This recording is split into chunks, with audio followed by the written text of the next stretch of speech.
Hind sir. जय हिंद बच्चों, इस समय आप लोग महामना इंस्टीट्यूट के यूट्यूब चैनल से जुड़े हुए हैं और इस चैनल में मैं आप सबका स्वागत करता हूं। आज हम लोग class 11th mathematics Hindi medium NCERT book के 12th चैप्टर त्रिविमीय ज्यामिति का परिचय यानी इंट्रोडक्शन ऑफ 3 डायमेंशनल ज्योमेट्री के अंतर्गत आज हम लोग प्रश्नावली 12.3 पढ़ने जा रहे हैं। और प्रश्नावली 12.3 के लिए जो फार्मूले होंगे वो अंतः विभाजन और बाह्य विभाजन के होंगे। जैसे मान लीजिए दो बिंदु हैं, एक बिंदु है ए और कोई दूसरा बिंदु है बी।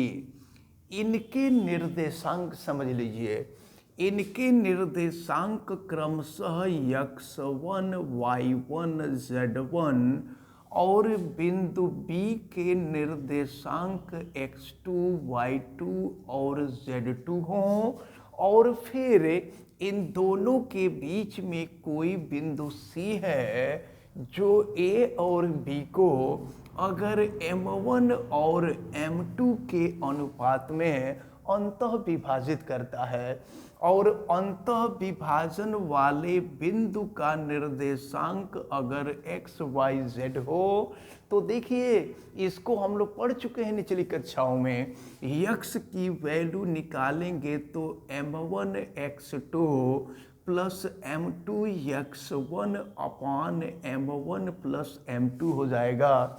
और अगर इसी तरह से हम y की वैल्यू निकालें तो ये m1 y2 plus m2 y1 अपान m1 प्लस m2 हो जाएगा। और फिर z की वैल्यू निकालते हैं तो m1 z2 plus m2 z1 अपान m1 प्लस m2 हो जाएगा। और सुन लीजिए ये फार्मूला है अंतः विभाजन के लिए। ये जो फार्मूला आप देख रहे हैं ये फार्मूला अंतः विभाजन के लिए है, लेकिन अगर बाह्यतः विभाजन हो रहा हो तो देखें बाह्यतः विभाजन के लिए हम करते क्या है कि जहाँ जहाँ प्लस है ना वहाँ वहाँ माइनस कर देंगे। यानी x is equal to m1 x2 minus m2 x1 upon m1 minus m2 हो जाएगा। इसी तरह से y के लिए आप लिखेंगे तो यहाँ माइनस हो जाएगा और z के लिए लिखेंगे तो माइनस हो जाएगा। तो ये आप अच्छी तरह से याद रखे रहिएगा कि अंतः विभाजन में प्लस होता है और बाह्यतः विभाजन में माइनस होता है। अब हम लोग शुरू करने जा रहे हैं प्रश्नावली 12.3 का क्वेश्चन नंबर 1। और क्वेश्चन नंबर 1 में देखें क्या दिया हुआ है। बिंदुओं -2 3 5, देखिए -2 3 5 और दिया गया है 1 -4 6 1 -4 6 को दो संबंधित 3 के अनुपात में, देखिए दो संबंधित 3 के अनुपात में अंतः और बाह्यतः विभाजन करने वाले बिंदु का निर्देशांक ज्ञात कीजिए। तो याद रखे रहिए जब अंतः विभाजन होगा तो प्लस होगा और बाह्यतः विभाजन होगा तो माइनस होगा। तो चलिए हम अंतः विभाजन के लिए देखते हैं। अंतः विभाजन के लिए, अंतः विभाजन के लिए देखा जाए तो अंतः विभाजन में हम अब याद रख लीजिए यहाँ पर ये x1 है, ये y1 है, ये z1 है, ये x2 है, ये y2 है, ये z2 है और दो संबंधित 3 के अनुपात में विभाजित किया जा रहा है। यानी m1 और m2 का मान दिया गया है और विभाजित करने वाले बिंदु का निर्देशांक पूछा जा रहा है। यानी x y z का मान हमको निकालना है। तो x is equal to formula अंतः विभाजन के लिए, देखिए m1 के जगह पे 2 है और फिर m1 x2 है, x2 के जगह पे 1 है और प्लस हो जाएगा m2। m2 की वैल्यू 3 दी गई है और फिर x1 की वैल्यू -2 और ये अपान हो जाएगा m1 प्लस m2। तो m1 प्लस m2 यानी 2 + 3। और देखिए इसको सॉल्व कर देते हैं तो 2 × 1 करेंगे तो 2 होगा -6/5 होगा और 2 - 6 कर देंगे तो ये हो जाएगा -4 अपान हो जाएगा 5। यक्स की वैल्यू निकल गई। अब हम यहाँ से y की वैल्यू निकालते हैं तो m1 y2 देखिए m1 ये है 2 और y2 की वैल्यू हम देखें तो y2 की वैल्यू है -4 और प्लस हो जाएगा m2 की वैल्यू 3 है और फिर हो जाएगा y1 की वैल्यू भी देखिए 3 है और ये अपान m1 प्लस m2 हो जाएगा। तो इसको हम सॉल्व कर लेते हैं और देखते हैं इसकी वैल्यू। तो ये हो जाएगा -8 प्लस ये 9 अपान हो गया 5। तो 9 - 8 कर देंगे तो क्या हो जाएगा, ये हो जाएगा आपका 1/5। ये y की वैल्यू निकल गई। अब इसके बाद अगर हम z की वैल्यू निकालें तो m1 z2 फार्मूला अप्लाई कर देंगे। तो m1 है 2 और z2 की वैल्यू आपको दी गई है 6 और प्लस m2 की वैल्यू है 3 और फिर z1 हो जाएगा और देखें z1 की वैल्यू दी गई है 5 अपान हो जाएगा m1 प्लस m2। फिर क्या होगा, 2 × 12 हो जाएगा, 2 × 12 हो गया और 3 × 5 = 15 हो गया बटा में 5। तो फिर 15 और 12 हम जोड़ देंगे तो ये हो जाएगा आपका 27 बटा में 5। तो देखिए x y z का निर्देशांक निकल गया। अब यहाँ पर निर्देशांक हम लिख देंगे, x y z की वैल्यू रख दी जाएगी। तो ये हो गया -4/5, ये हो गया 1/5, ये 27 अपान हो गया 5। तो ये अंतः विभाजन के बिंदु हो गए। अब इसी तरह से वाह्यतः विभाजन का बिंदु निकालना है तो जानते हैं वाह्यतः विभाजन क्या करेंगे, जहाँ जहाँ प्लस किए हैं हर जगह माइनस कर देंगे तो अंतः विभाजन वाला हो जाएगा। अब देखिए इसी पे बता देते हैं, अगर अंतः विभाजन करना होगा तो यहाँ माइनस हो जाएगा और माइनस हो जाएगा तो ये 6 हो जाएगा और फिर ये दोनों जुड़ जाएंगे तो 8 हो जाएगा। यहाँ भी माइनस रहेगा, यहाँ भी माइनस रहेगा, तो माइनस रहेगा तो ये हो जाएगा आपका -1 यानी ये -8 हो जाएगा। इसी तरह से अगर आप देखें फिर अगर दूसरी स्थिति पे हम आ जाएं तो y = यहाँ भी माइनस, यहाँ भी माइनस हो जाएगा तो ये भी माइनस हो जाएगा और यहाँ पे आ जाएगा -1 तो 9 8 17 हो जाएगा, -17 यानी माइनस से फिर डिवाइड कर देंगे तो 17 हो जाएगा। अब इसके बाद हम आ जाए z वाले में तो यहाँ माइनस और यहाँ माइनस हो जाएगा। फिर देखें ये -1 हो जाएगा तो 12 - 15 कर देंगे तो ये हो जाएगा आपका -3 और ये -1 यानी 3 हो जाएगा। तो अब यहाँ से वाह्यतः विभाजन के बिंदु का निर्देशांक निकल रहा है -8 17 और 3। तो ऐसे निकाला जाता है। जब अंतः विभाजन करना होगा तो हर जगह प्लस कर देंगे तो अंतः विभाजन का निर्देशांक ये मिला और वाह्यतः विभाजन करना होगा तो हर जगह माइनस करके सॉल्व कर देंगे तो वाह्यतः विभाजन का निर्देशांक ये मिला -8 17 और 3। तो इस प्रकार ये जो पहला क्वेश्चन था ये आपका सॉल्व होता है।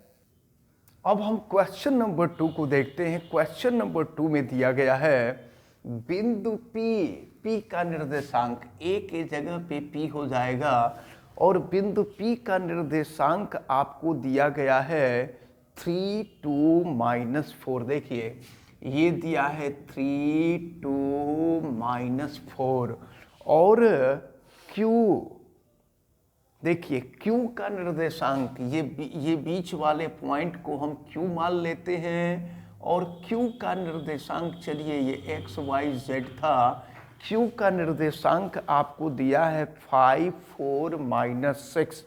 देखिए ये है, यही हम लिख देते हैं 5 4 -6, और इसके बाद दिया हुआ है R। इस बिंदु को हम R मान लेते हैं, और R का निर्देशांक आपको दिया है 9 8 -10। ये हो गया 9 8 -10। संरेख है। देखिए क्या कहा जा रहा है, आपसे ये कहा जा रहा है कि ये तीनों बिंदु संरेख हैं। संरेख माने एक रेखा में हैं, एक सिध में हैं। तो संरेख हैं तो वह अनुपात ज्ञात कीजिए जिसमें Q P R को विभाजित करता है। देखिए यह जो पॉइंट Q है, यह पी आर को किस अनुपात में विभाजित करता है, यह अनुपात ही हमें ज्ञात करना है। तो हम मान लिए हैं कि M1 और M2 के अनुपात में विभाजित करता है। तो चलिए हम इन तीनों में से किसी भी अंतर विभाजन के तीनों फार्मूलों में से किसी भी एक फार्मूले का हम यूज कर सकते हैं। हम पहले वाले का यूज कर रहे हैं। चलिए यक्स के जगह पर, ये क्वेश्चन नंबर 2 बता रहे हैं, यक्स के जगह पे, देखिए यक्स के जगह पे 5 होगा, और फिर ये हो गया M1, और x2 के जगह पे 9 हो जाएगा। देखिए ये हो गया 9, और प्लस हो गया आपका M2, और फिर x1 के जगह पे 3 हो जाएगा, और अपान हो जाएगा M1 प्लस M2। ये हो जाएगा M1 प्लस M2। तो M1 और M2 के बीच अनुपात निकाल लेना, यहीं से निकल जाएगा। चलिए त्रिय गुणा करते हैं। 5M1 plus 5M2 is equal to 9M1 plus 3M2। अब चलिए M1 को एक जगह कर लेते हैं, M2 को एक जगह कर लेते हैं। तो ये हो जाएगा 5M2 minus 3M2 is equal to 9M1, और ये इधर आ जाएगा 5M1। सॉल्व करते हैं तो 5 - 3 करेंगे तो ये हो जाएगा 2M2, और फिर 9 - 5 कर देंगे तो ये हो जाएगा आपका 4M1। अब चलिए M2 को इधर ला देते हैं, 4 को इधर ला देते हैं, तो 2/4 is equal to M1 upon M2 हो जाएगा। और इसको कटा दिया जाए तो चलिए कटाएंगे तो 2 दूना 4 हो जाएगा। 1/2 is equal to M1 upon M2, यानी M1 अपॉन M2, लेफ्ट को राइट में, राइट को लेफ्ट में कर दे रहे हैं, तो M1 upon M2 is equal to 1/2 हो जाएगा। और यहाँ अनुपात ज्ञात करना है, तो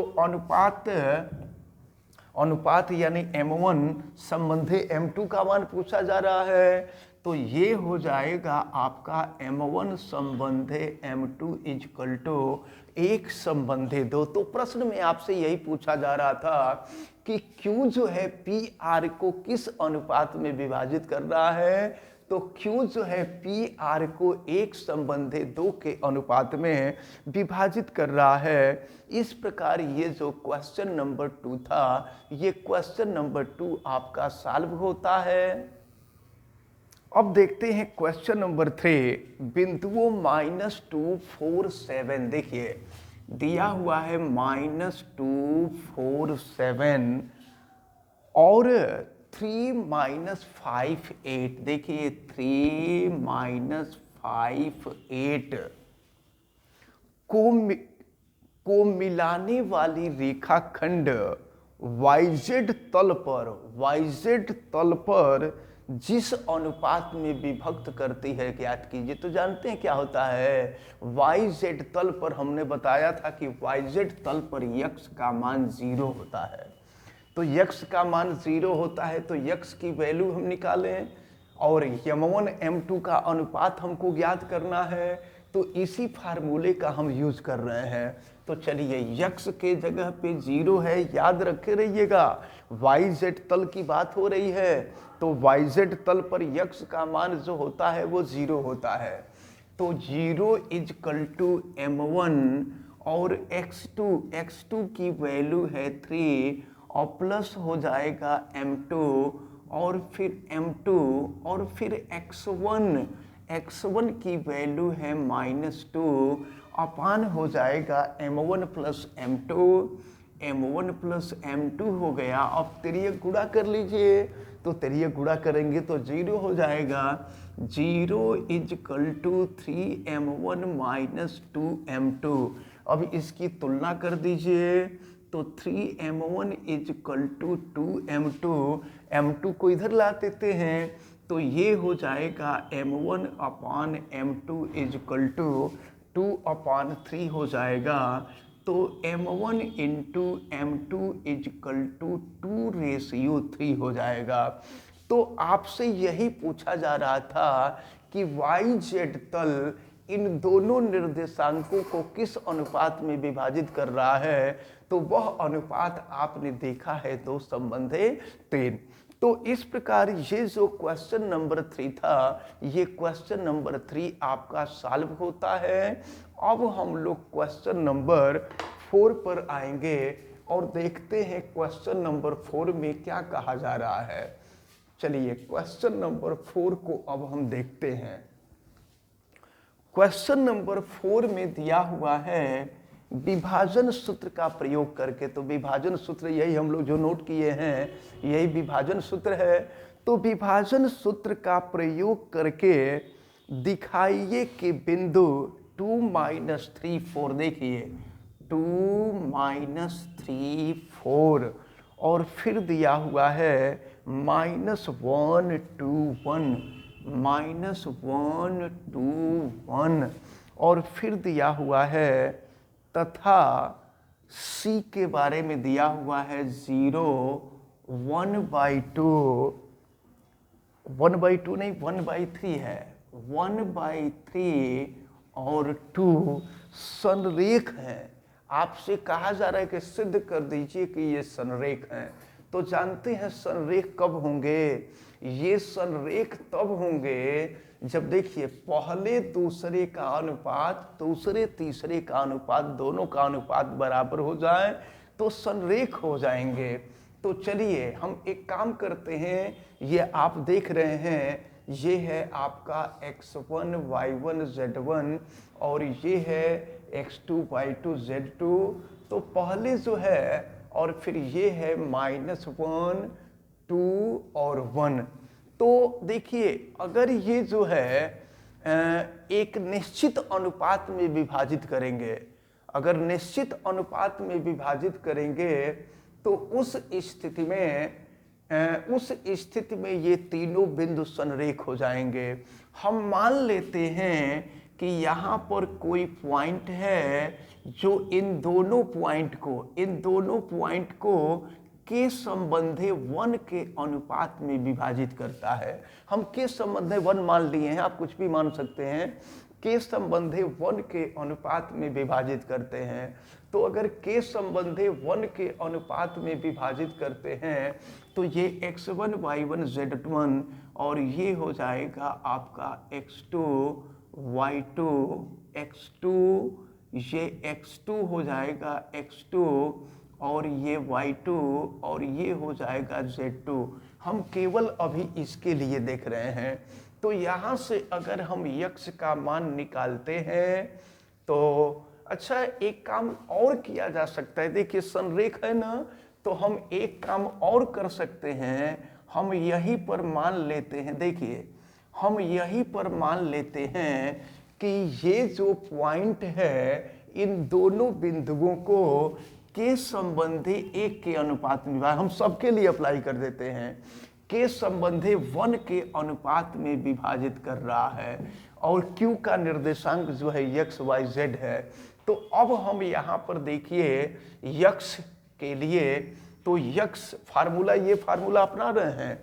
x के जगह पर x की वैल्यू -1 है और ये इक्वल टू m1 के जगह पर k है और m2 के जगह पे 1 है। तो देखिए m1 के जगह पर k, तो m1 x2 के जगह पे 0 है और प्लस हो जाएगा m2, m2 के जगह पे 1 है, और फिर हो जाएगा x1, x1 की वैल्यू 2 है, अपान m1 प्लस m2 यानी k प्लस 1 हो जाएगा।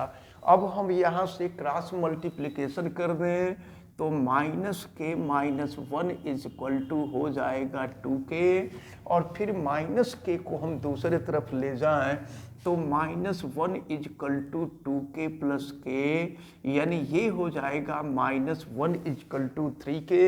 तो यहाँ से k की वैल्यू निकालेंगे तो माइनस 1/3 आ गया।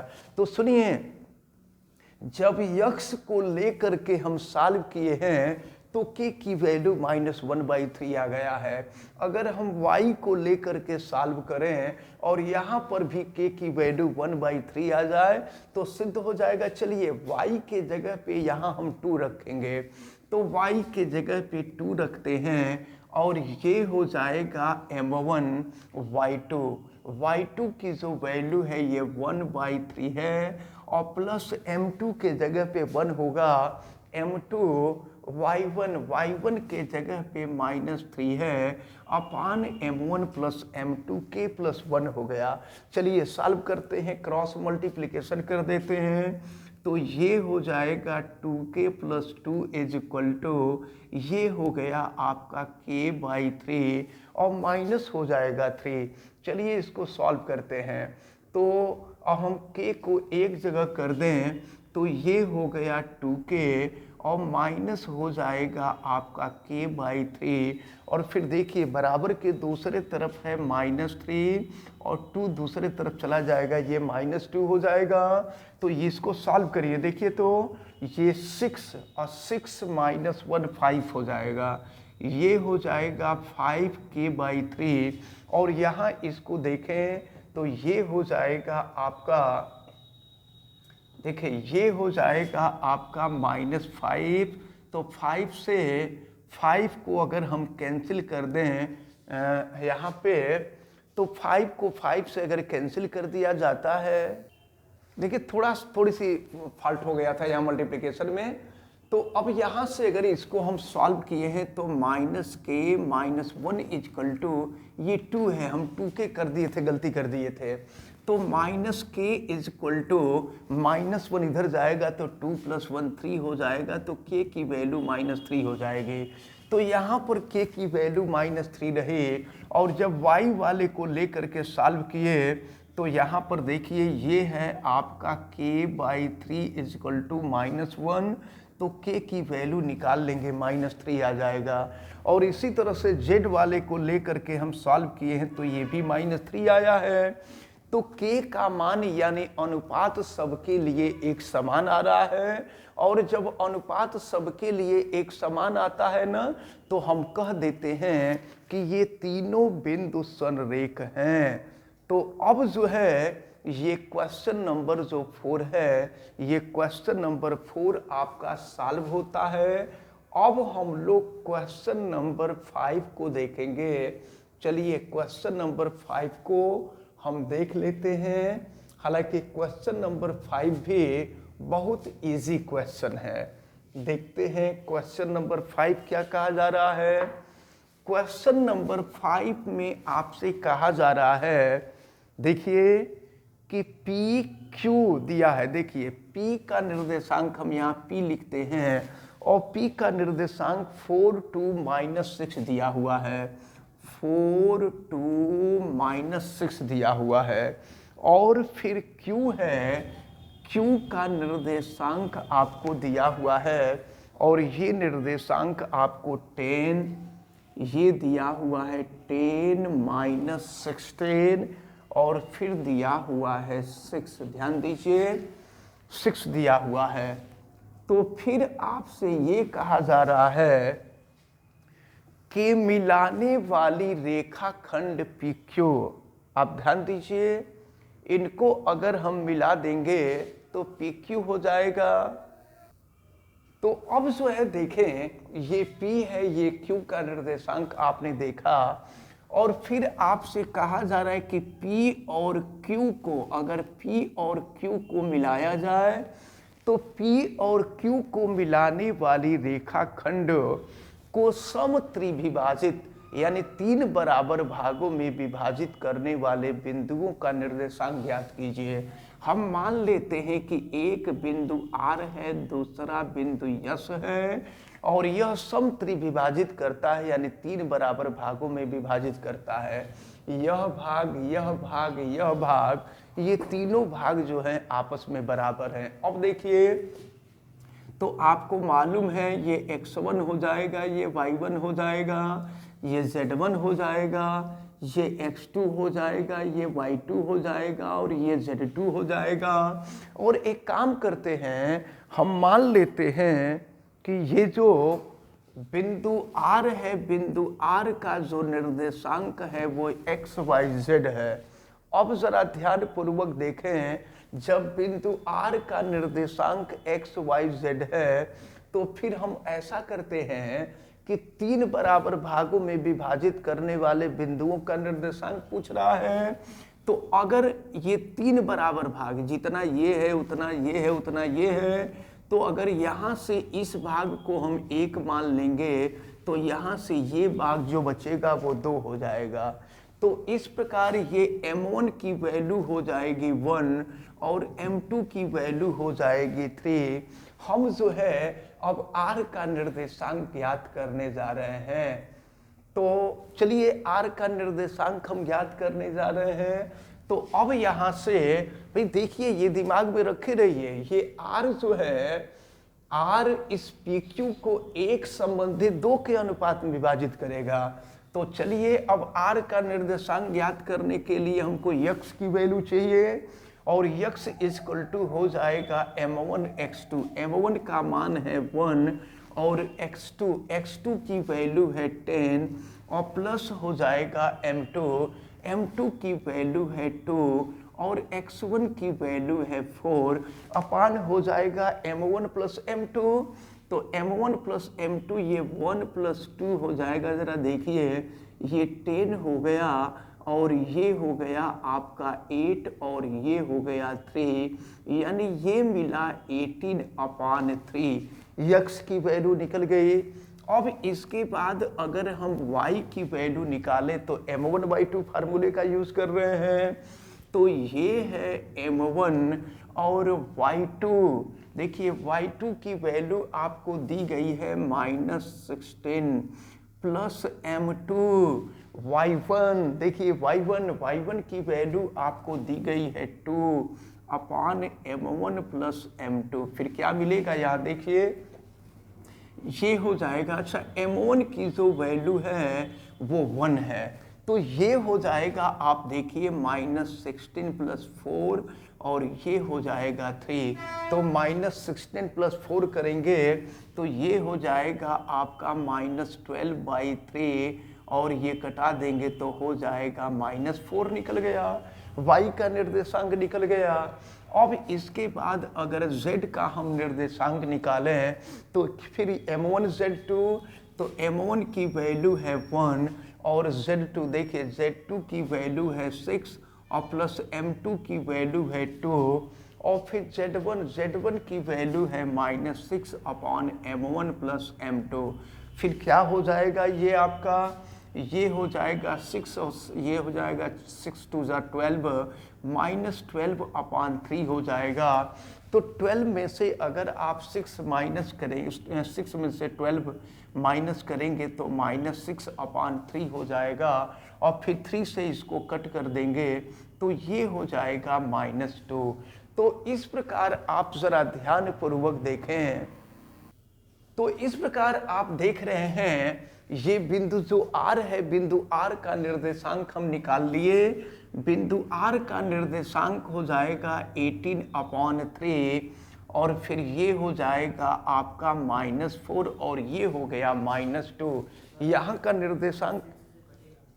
का निर्देशांक जो है ये कटा दिया गया। अच्छा हाँ, इसको भी आप कटा देंगे, 3 6 18 हो जाएगा ना, ये 6 हो जाएगा।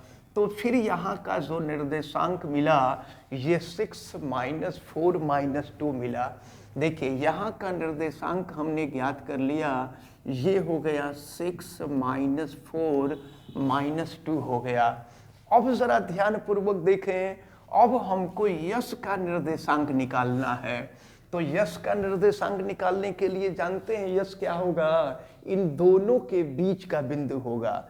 तो अगर दोनों के बीच का बिंदु होगा, अब अगर हम इसको यश का निर्देशांक x y z मान लें, तो मध्य बिंदु का निर्देशांक निकालने के लिए क्या होता है, x is equal to x1 plus x2 बटे 2, y is equal to y1 plus y2 बटे 2, z is equal to z1 plus z2 बटे 2। तो देखिए x इजकल टू, अब हम यश के लिए कर रहे हैं, तो देखें क्या हो जाएगा, ये 6 है और 10, ये x1 y1 z1, ये x2 y2 z2। अब सबकी वैल्यू रख करके हम सॉल्व कर रहे हैं, तो 6 प्लस 10/2 हो जाएगा, तो ये हो गया 16/2, ये 8 हो जाएगा। और इस प्रकार y की वैल्यू अगर हम निकालें तो y1 प्लस y2/2 हो जाएगा, यानी -4 - 16/2, ये हो गया आपका -20/2, यानी ये हो गया -10। अब यहाँ से z की वैल्यू अगर हम निकालते हैं तो z1 प्लस z2/2 हो जाएगा, -2 प्लस 6/2, तो ये हो जाएगा 6 - 2 करेंगे तो ये हो जाएगा आपका 4/2 यानी 2। तो यहाँ का जो निर्देशांक देखिए, बिंदु यश का भी निर्देशांक हमको ज्ञात हो गया है। बिंदु यश का निर्देशांक 8 - 10 और 2 है। तो ये देखिए यहाँ का निर्देशांक हमने निकाल लिया, 8 - 10 और 2 हो गया। तो आपसे क्या पूछा जा रहा था, क्वेश्चन में आपसे यही कहा जा रहा था कि P और Q को समत्रिविभाजित करने वाले बिंदुओं के निर्देशांक ज्ञात कीजिए। तो एक बिंदु का निर्देशांक 6 - 4 - 2 हुआ और दूसरे बिंदु का निर्देशांक 8 - 10 और 2 हुआ।